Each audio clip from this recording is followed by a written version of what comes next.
So I'm here in Scotland and I found a pretty cool spot, and I just thought I'd do a little bit of a different video and show you around this little beaver wetland. This area is pretty well known for having some pretty epic beaver habitat. The beavers have been here for quite some time. It's known as Mill Dam, and look at that, you can see all the evidence of where beavers have just been chewing on these trees here. I just love coming into a little engineered beaver wetland. It's like, you know, I was thinking about this, and when so much of the landscape is shaped by man, when you come back into a beaver habitat, this has been shaped by beavers, this has been shaped by nature, and I think that's really special. It's really special here in the UK because we have so few spaces which are natural. Really cool. Look at these. Look, here you've got some more dams. They've kind of been washed away a little bit, but you can see the evidence. Here we go, this is it. We're getting in around the other side. But here's an example of a beaver popsicle. You know, what beavers do is they fell trees to build dams, to expand their habitat and to eat. Beavers love eating broadleaf trees, and what you've got here is a recently, well I say recently felled, it's probably sometime in the last year. This is a birch tree which has been felled. They come out, they work under the cover of darkness. They are crepuscular, meaning which they come out, they're most active at dawn and at dusk, but they largely do the bulk of their work through the night. You rarely see beavers during the day, and what they've done here is they've come out, they felled this tree. They felled all of these trees. If you look around here, there's just so many little nubs and stumps.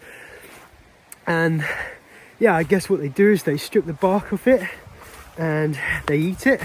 And then when they're done eating with it, they then go and build dams out of it. Now, I found here a really nice stick. This is a stripped white bit of birch here, which I'm going to retrieve carefully so I don't fall in. This is like a solid bit of wood. I mean, this makes a very nice walking stick, actually. Yeah, this is great. I mean, if it was the end of the world and I needed a stick to walk around with, this is what I would go for. Wow, really, the lock here is in fact frozen. Wow, look at that. You know, I've been dabbling with the idea of doing some cold exposure, but I feel like that's gonna be a bit too cold for me right now. I'm just coming into the like really nice bit of beaver habitat. Just over here you've got all of the standing dead birch, and all around me here you've got loads of dead birch. So it is a bit of a misconception that beavers harm trees. Beavers really target, well, first you've got to wind it back a little bit and think about how beavers and trees have evolved over time.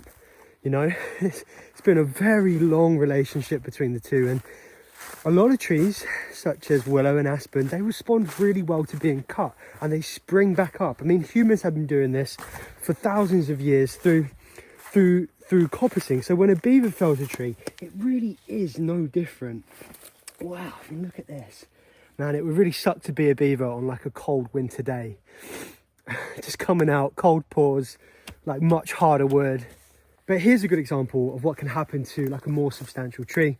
You know, it's harder for them to fell it, but they can, you know, still scrape off the bark and damage it. And over time, that's going to lead to, you know, chances for decay to set into the tree, and then potentially it could fall over. It's no bad problem here, but when, you know, you've got your garden and there's beavers nearby, I can see why there's conflict. It is understandable. But we're just coming through now into this like beautiful like wetland patch. Oh wow, there's some deer on the other side over there. Not surprising. Well, okay. It's quite nice walking over this when it's icy, because, you know, I seem to always come to Scotland and just get soaking wet feet, but where it's a bit icy, it's kind of holding a bit better. Wow, I need to get closer so I can show you this. So here's an area where they built a dam, and they probably built it further along, but the water is flowing over through, but behind it, you can see that it is really backing up. And this is why we get so excited about beaver wetlands, because what you've got here is an incredibly dynamic habitat. You've got all this standing deadwood, which is brilliant for wildlife. That in itself is enough to just kind of lose your mind at. Not to mention that they're just completely covered in lichens, so it's like layers of biodiversity. So what's happening here is like there's so many like niche little opportunities for all kinds of different life. Like I'm here in the dead of winter, but I bet if I came back here in the summer, this place would be teeming with life. It'd be buzzing, it'd be crawling. I'd probably be like covered in midges and everything, but I think I'm gonna have to come back just to experience it. So I've actually come along and stood on this dam, and like now I'm here and I'm looking along. You can actually, like, if you get your eye in, you can visibly see where they've kind of crafted this dam all the way along here, and I think it goes on for much longer than I thought. So maybe this is the very long dam which I've heard about, but it's very old. It's like embedded in now, but it's working really well for them, because back here they've just got all this habitat. They've got these like lovely deep channels to go swimming through. Like that is really quite deep through there. And I'm just always amazed at how well they can engineer water.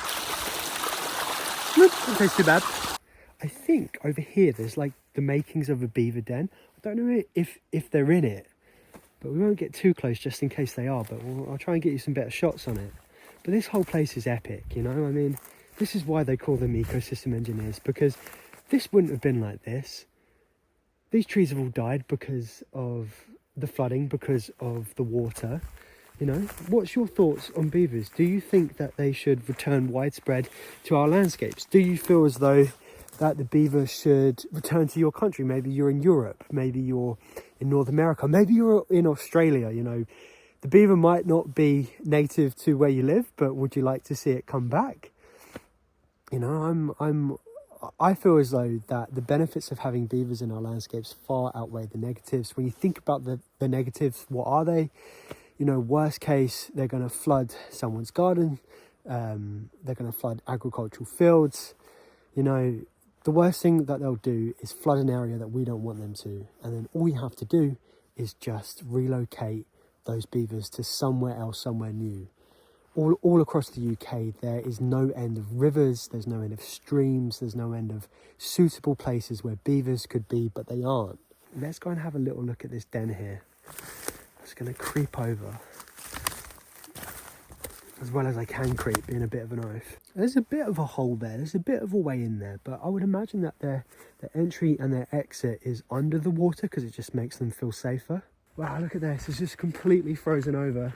I wonder what the beavers do when it's like that. Do they go underneath? Do they swim on top? Do they just like plod along on top? I'm actually here in Scotland making a video for Mossy Earth on beavers. It's going to be a bit of a more comprehensive look at the topic.